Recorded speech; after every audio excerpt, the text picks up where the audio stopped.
I didn't grow up in a Christian home. I was the kind of person who was selfish. I was basically chasing the attention of other people. When I went to college, it was the party lifestyle, it was just the traditional college lifestyle. None of it was really satisfying at the end of the day. Every morning I woke up after being out all night, I just started feeling like there was something missing. I didn't think that God wanted anything to do with me, much less cared enough about me to speak into my life and try and change my future. It wasn't until after I graduated college, during my first job, that I learned to take my faith a little more seriously. The moment I think that really changed my life, I was at my first real career, my first real job in Abilene, Texas, and this guy that I worked with invited me to attend church with him. There was, in the row in front of me, a couple who had their, I think, probably a couple-month-old baby.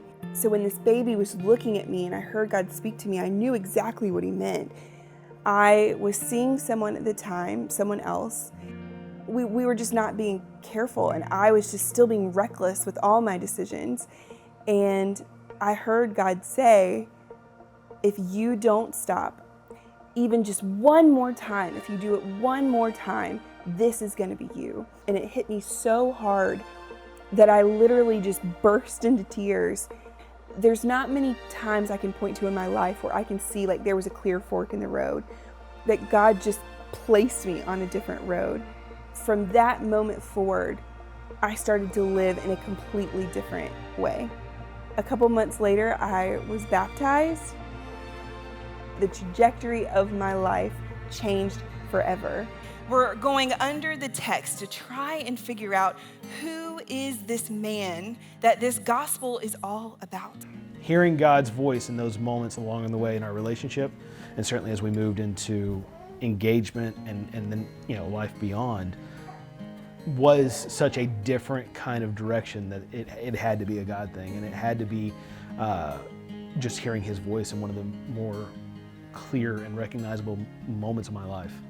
I think what's so cool that I feel about our relationship is that it taught me that you don't have to have a relationship built on physical intimacy before marriage. And I think looking back on it now, that never would have been possible without God showing up in my life the way that he did. I want to put this on Daddy's head. Yeah. This story means so much to me because I know that there are other people who probably feel like God couldn't possibly love them. If God can take me in that moment and bring me to where I am now, I think he can do that for anyone.